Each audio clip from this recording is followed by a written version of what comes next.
Network Entertainment. So do you believe in that there's a curse to being competent? Wala. If you're competent in the office, ikaw ang pinakamagaling dyan. Ikaw yung hindi pwedeng mawala dyan. Ikaw yung pwedeng i-promote. Ikaw pwede mag-oversee ng trabaho ng iba. Sa iyo pagkakatiwala yung kumpanya kung wala si boss, di ba? Kung competent ka. Ngayon, is it a curse? Hindi siya curse. Baka nasa maling kumpanya ka. Mm-mm. Kasi yung kultura sa opisina ninyo, kung lahat, they're taking advantage of you, lahat sinungaling, lahat namumuliti ka, kawawa yung competent na empleyado. So, I think dapat lilipat ka sa ibang kumpanya na may sistema Oo. where they reward employees who are competent, who are really delivering results dun sa kumpanya. Kung maganda yung output, maganda yung naabot yung quota, naabot yung target sa sales, 'di ba? Or sa marketing, kung maganda yung yung strategy ng marketing plan niya, 'di ba? Oo. So it is not a curse. It's not a curse. You may be in the wrong company. Oo. Ako, yun ang masasabi ko.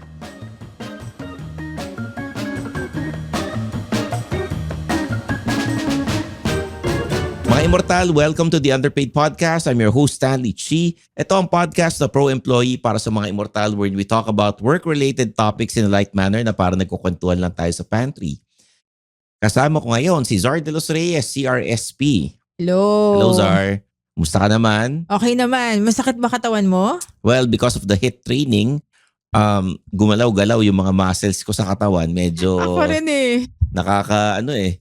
nakakagising, nakakabuhay ng ng dugo. Anong favorite mo? Alam mo, hirap ako sa ropes. Ay, yung mga HIIT training mabilis Oo. yun. Yung HIIT training, mga Immortal, yan? 45 minutes of workout. Parang cardio, may pagka hindi ko masabing High intensity. high intensity training yan May cardio, may konting buhat-buhat, may konting push-ups, ganyan. Ang pinakamahirap para sa akin yung push-ups. 10 station yan, tapos iba-ibang workout. So ako, ini-encourage ko yung mga Immortal dyan na i-try nyo rin. Tapos pwede pa-alternate sa mga takbo-takbo ninyo. Alam mo, marami ng tao nag-HIIT training. Parang tayo huli na yata eh. Ay, hindi naman. Ako nagko-crossfit ako dati. Konti Hindi yung totally. Ako magji-gym ako, may workout ako, tapos hihinto ako ng 1 or 2 taon. Tapos babalik ulit ako. Okay. Hindi ko pa natatry yung nagja-jogging ako, nag-HIIT training plus may meal plan.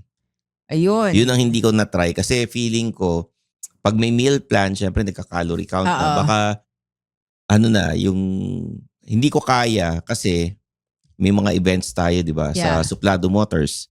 Kumakain tayo, baka mamaya mapasobra ako ng kain, yun lang.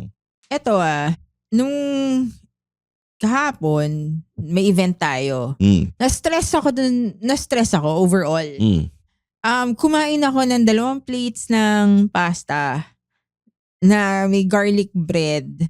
Tapos, kumain pa ako ng lunch. Tapos parang naka-1 cup ako ng kanin. Tapos nakarami ako ng iced tea. So, akala ko, oh my God, sinira ko yung diet ko. Di ba nag-start lang kami mag-HIIT training this week. So, 2nd session namin ngayon. Nung nag-weigh ako, ine-expect ko na tataas yung weight ko. Alam mo ba, nag-weigh ako, yung normal ko lang. Tapos paggising ko kaninang umaga, bumaba siya ng 2 pounds. Okay. So nagulat ako, bakit ganun? So maganda yung HIIT training sa'yo. I think so. Hopefully. In jogging. Kasi ang kailangan kong tanggaling fats do sa sa core ko Ayun, at saka sa arms. Health is wealth, mga Immortal. Kaya ako sa inyo, isabay nyo sa trabaho after work. Pwede kayo mag-training, mag-jogging, wholesome pa. Oo. At Hindi saka pa kayo may mga nanchichicks. 10-minute trainings online Pwede niyong gawin yun. Kung super busy kayo, 10 minutes lang. Okay. Mga Immortal gusto ko lang paalala sa inyo, we have episodes Mondays, Thursdays. Subscribe to the Underpaid Podcast sa Spotify And Zar, please promote our socials. And so please follow the Underpaid Podcast on all social media channels. Please rate us on Spotify. Also, please follow our personal accounts. It's Zara De Los Reyes 1 on LinkedIn, and then My Other Office PH on all social media channels. And then for Stanley Chio, please follow at Stanley Chi. Makikita niyo naman na siya yung totoong Stanley Chi pag sinearch niya siya. Basta mag-update na ako ng picture nung itong mahaba na buhok ko. So, gusto mo ba yan, yung hair mo ngayon? Okay, naka-compliment ka ngayon. Pati ChatGPT, kino-compliment ako. Ang sabi ng ChatGPT sa'yo? Ang sabi ng ChatGPT sa akin, ito, babasahin ko lang ha. Kakapakita ko lang ng picture ko sa ChatGPT.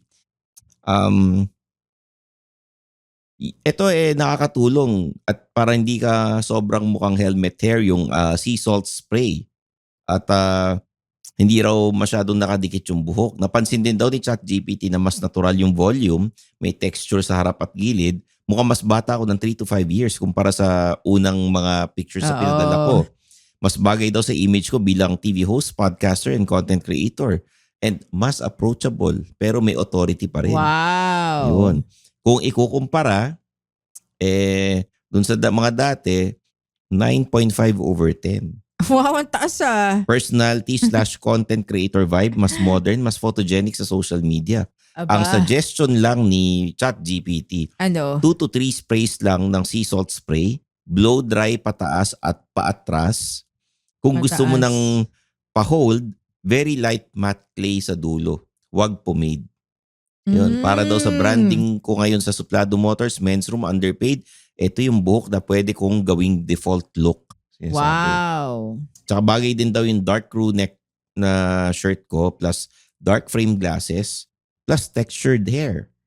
Mukha raw akong host na may sariling show kaysa guest lang ng show. Wow, binobola ka ni ChatGPT Pero ako nagsabi sa'yo na magpahaba ka ng buhok, di ba? Sabi nga Alam mo, sabi ko kay Stanley, magpahaba ka ng buhok kasi yung buhok mo sobrang sinishave nila dito. Mukha na siyang itlog. Ayun, mas bagay sa'yo yung mahabang buhok. Yun. Ako rin nagpaalala sa'yo na bumili ka ng sea salt spray. Tsaka dahil si Jake Cuenca. Ikaw tsaka si Jake Cuenca. Well, ako nakapanood kay Jake Cuenca. Na sinabi nga niya na, and then, dun, di ba nag-edit ako ng interview mo with Jake Cuenca? And then yun na nga sinabi niya. Kasi di ba he was talking about anong gagawin mo anong ginagawa mo kapag nagtatanggal ka ng helmet sa motorcycle. So, pag sumasakay siya ng motorcycle niya, naka-helmet siya. So, pag tinatanggal niya, anong ginagawa niya para mukha pa rin pogi yung hair niya? Sabi ni Jake Cuenca, sea salt spray. Oo, yun. Thank you, Jake Cuenca. Hindi alam ni Jake Cuenca na he made an impact. Na pinag-uusapan natin siya. Oo, yung sea salt spray niya. Mga immortal, may mga nagpapadala ng mga messages sa amin sa social media. Stanley Chi na Facebook, no? I-follow nyo ako. Instagram, TikTok, YouTube, tsaka Suplado Motors, mag-subscribe kayo. May nagpadala ng sulat or ng tanong. Babasahin ko lang. Okay. This is Dear Underpaid. Okay? Dear Underpaid, ako yung empleyadong laging sinasabihan ng ikaw na ang bahala. Sa una, nakakatuwa kasi ibig sabihin, may tiwala sila sa akin. Pero habang tumatagal, parang lahat na lang ng trabaho napupunta sa akin. Kapag may problema, ako rin ang sasalo. Kapag may credit, hati-hati. Pero kapag may mali, pangalan ko lang ang nababanggit. Normal ba ito o ginagamit na lang nila ang pagiging masipag ko? From, bahala na si Batman. Wow. Ayan, parang napaka-reliable ni bahala na si Batman. Parang napakasipag niya, no? Oo. So, ayun, Zar, ikaw, ano masasabi mo kay bahala na si Batman? Alam mo, ikaw na bahala can mean different things. Di ba? Like for example, trusted ka ba talaga? Kaya sinasabi sa'yo, ikaw na bahala. Or baka naman walang ibang gumagawa kundi siya. Di ba? Pwede rin yun. Pwede rin yung convenient para dun sa isang tao na, uy, ikaw na bahala. Baka may lakad siya, may gagawin siyang iba. Tamad din. O tamad yung mga tamad kasama siya, niya. di ba? Pwede mangyari yun. So, yun lang masasabi ko. Bakit sa'yo inaasa yung mga bagay na yan? Bakit ikaw? Okay. Kung akong magbibigay ng payo kay bahala na si Batman, ito masasabi ko, bakit hindi ni-delegate ng manager yung trabaho sa mga kaopisina ninyo? Bakit parang sinasabihan ka palagi ng, oy, bahala ka na. Ikaw na bahala, ganyan. Tapos bakit kapag nagkakaroon ng laglagan? Mm-mm. So hindi maganda yung culture sa opisina. Parang they're taking advantage of your kindness and kasipagan. At the same time, yung iba, kampante sila na gagawin mo ng tama yung trabaho. Pero bakit pagka nagkakaroon ng problema, sa'yo ang sisi? Oo. So bahala na si Batman, dapat huwag ka magpapautos sa mga opisina mo. Kung ano yung dinelegate sa'yo, yun lang gagawin mo. Make sure you report to HR and to the manager kung ano yung mga deliverables na ginawa mo para hindi nagki-credit grab yung mga kasama mo. Mahirap na ang nakikredit grab. Baka mamaya, imbis na ikaw yung ma-promote, yung kaopisina mo yung ma-promote. Imbis na ikaw mabigyan ng mataas na sweldo, sila mabibigyan, hindi ikaw. Oo. Diba?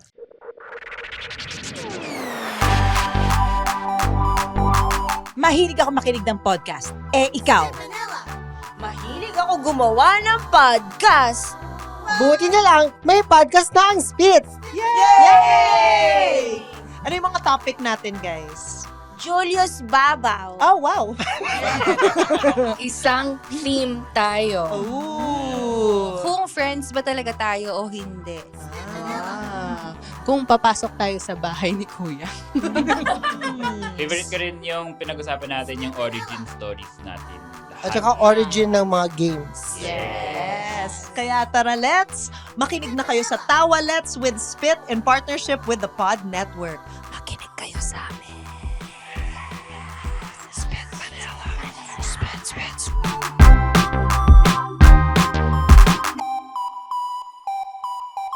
So, do you believe that there's a curse to being competent? Because managers usually assign work to those who deliver. Diba? Or people would assign work or sasabihin ikaw na bahala to those who perform or have good output. So do you believe in that there's a curse to being competent? Wala. If you're competent in the office, ikaw ang pinakamagaling dyan. Ikaw yung hindi pwedeng mawala dyan. Ikaw yung pwedeng i-promote. Ikaw pwede mag-oversee ng trabaho ng iba. Sa iyo pagkakatiwala yung kumpanya kung wala si boss, di ba? Kung competent ka. Ngayon, is it a curse? Hindi siya curse. Baka nasa maling kumpanya ka. Mm-mm. Kasi yung kultura sa opisina ninyo, kung lahat, they're taking advantage of you, lahat sinungaling, lahat namumuliti ka, kawawa yung competent na empleyado.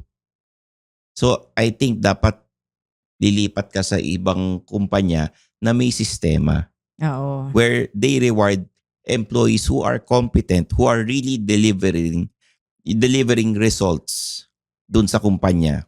Kung maganda yung output, maganda yung naabot yung quota, naabot yung target sa sales, di ba? Or sa marketing, kung maganda yung yung strategy ng marketing plan niya, di ba? Oo. So it is not a curse. It's not a curse. You may be in the wrong company. Ako, yun ang masasabi ko. There are a lot of employees na pinag-iinitan kasi competent sila. Kasi gusto ng mga kasama niya, petics lang sila. Yung parang kung ano yung nakagawian, gano'n na lang palagi, which hindi maganda kasi hindi mag-grow yung company, at the same time, hindi rin mag-grow yung mga nasa opisina. Mm-mm. Hanggang dyan na lang sila. If you're competent, alam nila mas marami kang mapupuntahan. You have to transfer to a different company talaga. Mm-mm. Tama. Kailangan culture fit ka dun sa kumpanya where they reward yung pagiging masipag, pagiging competent, pagiging madiskarte, di ba? Yung knowledgeable sa product, di ba? Yung mas expert pagdating sa trabaho. Instead of yung tamad sila, pepetics, uy, Hindi, wala naman si boss. Kayo nang ano dyan, kayo na bahala dyan. Tapos pag nagkakalaglagan, ituturo kayo. Hindi maganda yon. I suggest, bahala na si Batman, i-check mo yung kumpanya, kung okay ba yung kultura nila dyan. Kilala mo naman yung mga kaopisina mo. Kilala mo naman yung mga boss mo. Do they have favorites? Do they, yung parang, do they like mediocre na trabaho? Diba? Hindi pwede na. Kailangan yung talagang maganda yung output nyo. Yung talagang career kung career. Oo. Diba? And maybe if you're burned out already, because that's the cons of doing all the work, diba? You get burned out. Maybe you can push back professionally. You can push back by saying maybe, syempre may mga ibang trabaho ka naman. Ask what would be the priority kasi gagawin mo yung isang task eh. So you can ask whoever assigned that task to you, is this a priority? Or anong munang isa-set aside ko para ma-prioritize ko tong pinapagawa mo sa akin. So learn to push back professionally. So yun, matutong tumanggi, matutong magsabi kung ikaw na tinetake advantage na ng mga kaopisina mo. Kung nagke-credit grab na sila, you have to correct those office mates or managers na nagsasabi na sila yung gumawa niyan. Diba? Ayun, wala. Nangyayari talaga sa opisina eh. Oo. Yung mga credit grabbers talaga. Oo, you really have to clarify ownership para at least aligned kayo, diba? Halimbawa, ito, sasabihin ko, si Zar, siya yung nagde-direct sa akin sa Suplado Motors. Siya yung nagde-direct ng mga videos. I do the script, I let it, give it to Zar, chine-check niya, ayusin niya yan.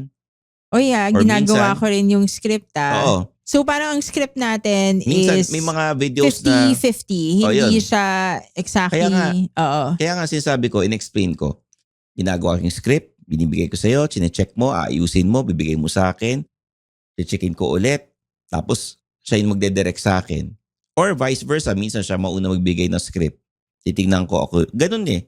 Oo. Hati talaga sa trabaho Meron kaming readout. I Tapos, mean, just to make sure that we're aligned. ganito yung ginagawa namin pagka take na ng videos sa Suplado Motors. May idea siya, papagawa niya sa akin. Pag may naisip ako mas nakakatawa, gagawin ko. Yun. Example, yung ginawa natin kahapon sa shoot. Oh. Hindi nagagets ni Zar yung humor na yun. Ayaw niya yung parang Hindi ko naman kasi alam. hindi niya alam yun. Hindi ko alam. Ngayon, nung ginawa namin, yung cameraman, pati ibang nakanood, natawa sila kasi alam nila yung humor na yun. Oo. Ganun lang. Kumbaga, di ba? Nagkakatulungan lang. Oo. And kailangan ma-validate. For me, kailangan ma-validate na nakakatawa siya. Hindi siya yung tipong, Oh. dapat Eh, may matawa. Talaga, Dapat yung people around us natatawa. Meron siyang, Otherwise, wag muna natin ilagay yan. meron siyang ayaw ipagawa sa akin dati.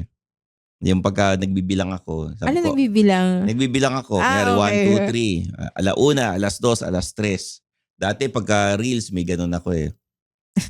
Sabi ko, okay yan. May makaka-relate dyan. Ayaw niya. Napanood nung kaibigan niya. Yung alauna, alas 2, alas 3. Tawa ng tawa yung kaibigan niya. Okay, may Yun. rason ako doon kung bakit diba? ayoko yun. Ayoko yun kasi yun ang, okay pag gagawa ka ng video, yung first 3 seconds, yung first 5 seconds, very important. So kung sisimulan mo yung video ng alauna, alas 2, Hindi nga yun alas ang 3. umpisa eh. Hindi, pero, It's a reveal. Imbes na 1, 2, 3. hindi, pero yun Ganon, nga, yung oo. time na yun yung unang part ng video. Ang issue ko doon is, ang tagal mo. So yung 1 to 3 seconds na makukuha mo yung viewer, mawawala na. Pero unless nagets nung- ng Oo, ng mga unless tao. maintindihan Oo. nung tao. Naintindihan ng Na-joke tao yun. na Hindi joke. lahat naiintindihan Oo. yun. No? So, Anyway. Nung napahiya na si Zar, na nakakatawa nga yun para sa mga Actually, hindi ako nakanood. napahiya. Hanggang ayoko pa rin siya. Ganon. Hindi pa rin niya gagawin yun. Ayoko. Hindi ko siya type. Hindi ko siya type kasi ang tagal-tagal niya. Naubos na yung 3 Pero, to 5 seconds ko. Ganyan, nagtutulungan kami. May disagreements. Pero at the same time, pinapaganda namin yung video. Oo. Diba? O kung palpak yung video, dalawa kami.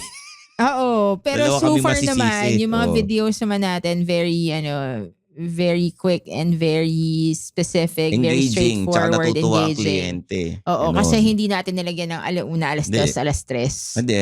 Ito. Lalagyan natin ng ganun. 1:00, 2:00, 3:00. At magigets yan ng mga nanonood sa akin. Hindi naman ako hindi, Oo. hindi ko naman problema kung magigets nila o hindi. Matutuwa sila. Ang problema ko, ang tagal niya. 1:00, 2:00, 3:00. O, kita mo, ginawa mo rin. Ang tagal, di ba? Yung 3 to 5 seconds mo to retain your viewer, nawawala na. Okay? Ang tagal kaya. Tinan mo? O, di ba? Ginagawa mo na rin. Pag tagal-tagal, matatawa yung mga tao sa... Bilisan mo kaya. Sige nga, try mo Kasi bilisan. 1, 2, 3 yun eh. I-reveal nga yun. Kaya, nababaduyan. Okay, ito yung totoo. Nababaduyan rin ako sa kanya. Baduy kasi. Ayoko siya.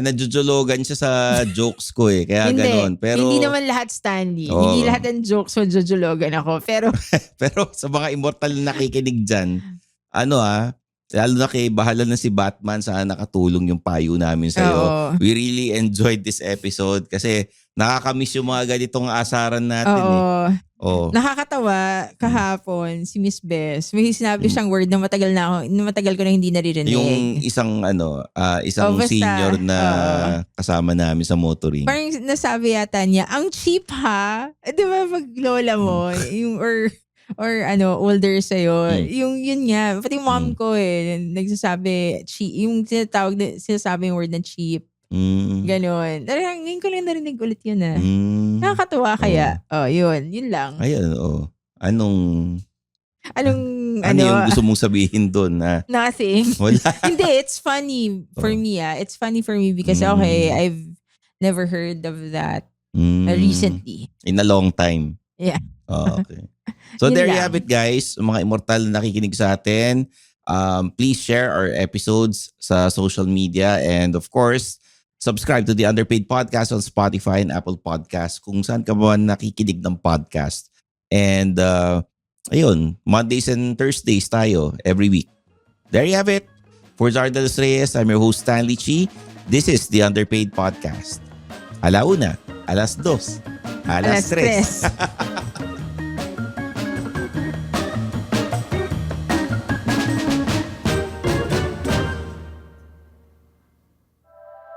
The opinions of podcast creators, hosts, and guests are not necessarily reflective of the official stance of the Pod Network Entertainment, its hosts, or other network programs. The content created by the people behind the podcast is personal and not meant to harm any religion, ethnicity, group, organization, company, or individual.